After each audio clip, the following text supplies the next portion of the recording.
Jake Claver has made a statement that is now rippling across the XRP community, and not because it's dramatic or sensational, but because if even a portion of what he claims is accurate, then the entire supply structure of XRP may be approaching a critical inflection point. His claim is simple. Institutions began their quiet accumulation phase with only about 1 to 2 billion XRP available through OTC desks and dark pools. And in just the first week of ETF trading, he says roughly 800 million XRP was absorbed by these institutional buyers. At a price of around $2, that's about $1.6 billion worth of private demand. If that is even close to correct, then the discrete liquidity channels institutions rely on could be drying up far faster than anyone anticipated. The public ETF dashboards tell a different story.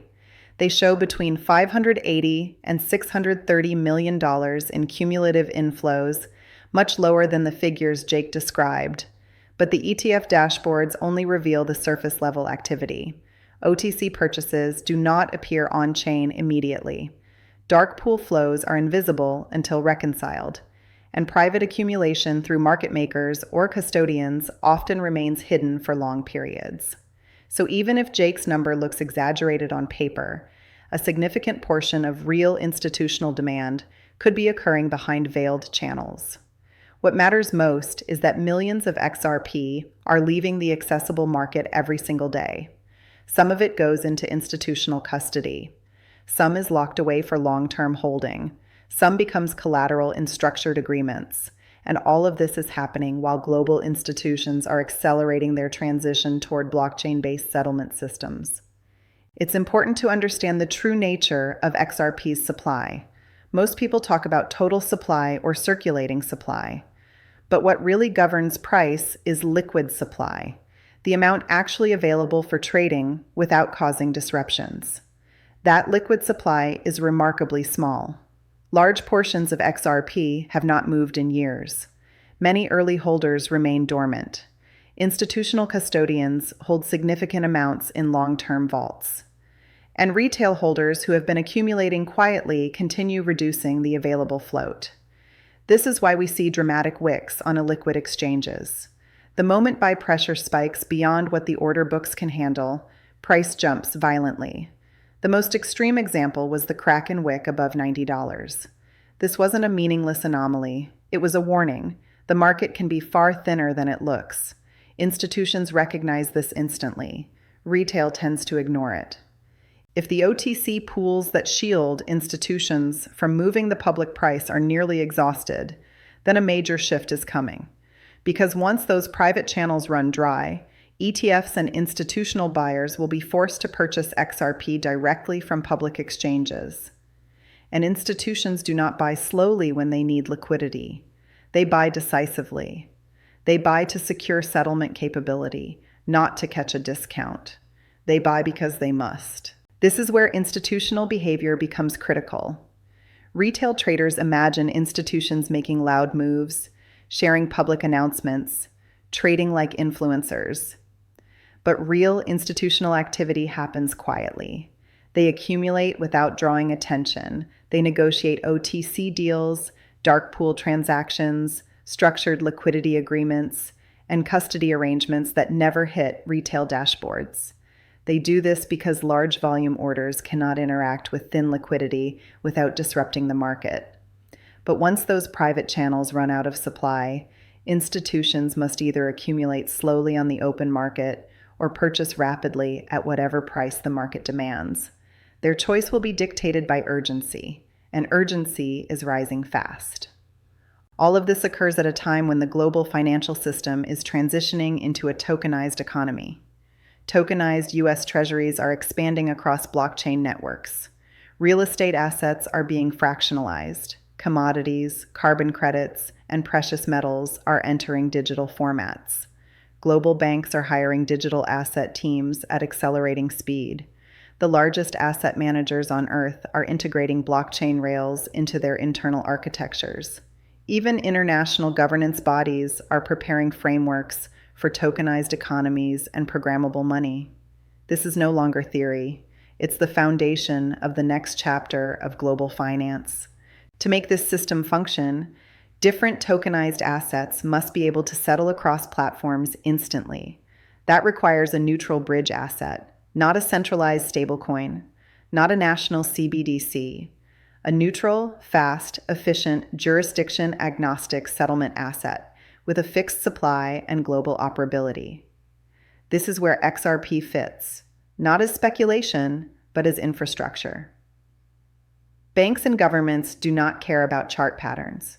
They care about settlement cost, treasury efficiency, liquidity stability, and the ability to move massive value without friction. They care about rails, not hype. That's why institutions are positioning early. They are not chasing price. They are preparing for the moment when the existing settlement systems can no longer support global demand. The rails are being rebuilt beneath the surface, and institutions are quietly placing themselves where the liquidity will flow. To understand the implications, we must consider utility, velocity, and liquidity pressure. When an asset becomes core financial infrastructure, its price is no longer guided by market sentiment. It follows systemic necessity. There's a fundamental economic concept called velocity of money. The faster a unit of value can circulate, the more work it can perform.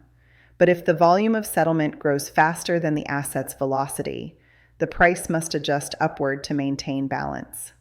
This is not optional. It is how global financial systems avoid liquidity crises. If XRP becomes a bridge asset for global tokenized settlement, for treasuries, currencies, tokenized real estate, commodities, and everything else, then the system may require a much higher unit price simply to function efficiently.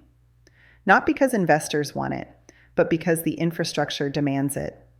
This is the basis for why some insiders speak of extremely high valuations. They are not predicting hype cycles. They are discussing settlement math. They are analyzing liquidity requirements. Ripple executives, former central bankers, and financial architects have referenced this logic for years. To understand where we stand today, it helps to look at the progression of technological adoption.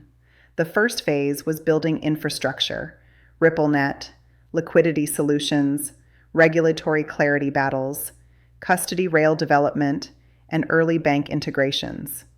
The second phase is adoption pressure, ETFs, tokenized treasuries, digital settlement experiments, growing institutional engagement, and legal frameworks maturing across jurisdictions. The third phase is forced migration, bottlenecks in liquidity, exhaustion of private supply, and the breaking point of legacy settlement systems. The fourth phase is value realization, price finally aligning with real utility and velocity requirements. Right now, we are somewhere between phase 2 and phase 3. The pressure is building, liquidity is tightening, institutions are preparing, retail is still waiting. And as with every major technological transformation, the shift appears slow, right up until the moment it becomes sudden. The world tolerated 3-day settlement windows and outdated correspondent networks for decades. It tolerated paper-based processes, fragmented liquidity, and manually reconciled systems. But the digital economy does not tolerate inefficiency. It demands instant settlement, 24/7 operation, and global interoperability. Tokenization is not waiting for legacy systems to keep up. This is why the shift feels quiet. Infrastructure transitions always happen slowly, silently, and behind the scenes. Internet protocols didn't become mainstream overnight. Smartphones didn't disrupt the world in 1 year. But once the curves reached their inflection points, everything changed at once. Financial infrastructure follows the same pattern. Years of silent preparation, then a sudden transition that feels instantaneous to the public. In the background, XRP's ecosystem continues to strengthen. Wallet counts rise, developer activity accelerates, liquidity corridors expand, exchange supply keeps shrinking, dormant wallets remain dormant. These are not signals of a dying asset. These are signs of an asset preparing for its industrial phase.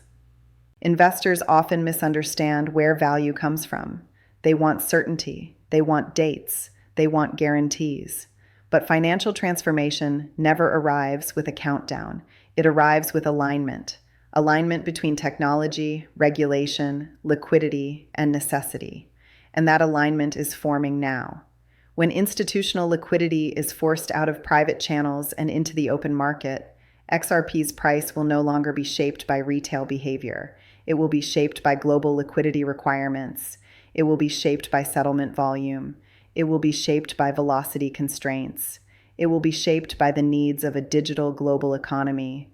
The psychology of all major financial transformations follows the same sequence: disbelief, skepticism, realization. For years, XRP lived in the disbelief phase. Lawsuits, delays, criticism, misunderstandings. Today, we are firmly in the skepticism phase. Adoption growing, utility expanding, but price not yet reacting. The realization phase always arrives abruptly, triggered by necessity rather than hype. And once it arrives, markets reprice assets violently and without warning. We are living through the quiet buildup that precedes rapid change. The world's financial plumbing is being re-engineered. Institutions are positioning themselves where value will flow. Regulatory clarity is forming. Tokenization is scaling. Settlement inefficiencies are tightening. And the infrastructure that has been quietly built for more than a decade is now preparing to activate at global scale. When the moment comes, XRP's price will not reflect retail speculation. It will reflect the system it was designed to serve.